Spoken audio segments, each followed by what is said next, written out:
কি সুন্দর চেহারা। হুজুরের চুলগুলি ছিল একটু কোকড়ানো, একেবারে সোজা না। চোখের ভ্রুগুলি ছিল কে যেন আল্লাহ যেন নিজের হাতে ভ্রু প্লাক করে দিয়েছেন। নবীর নাকটা ছিল সরু, নবীর দুইটা ঠোঁট ছিল গোলাপ ফুলের পাপড়ির মতন গোলাপি রঙের। হুজুরের দাঁতগুলি ছিল এত সাদা, হুজুর যখন হাসতেন তখন গোলাপি রঙের দুইটা ঠোঁট দুই দিকে যেত, মাঝখান দিয়ে দবদবে সাদা দন্ত মোবারকগুলি বিকশিত হতো।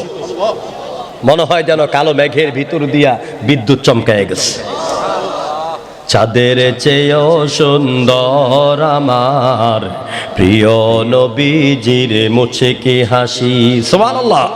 চাঁদের চেয়েও সুন্দর আমার প্রিয় নবীজির মুছে কি হাসি। নবীর শরীরের ঘামের ঘ্রাণে হার মানিত গোলাপে বেলি।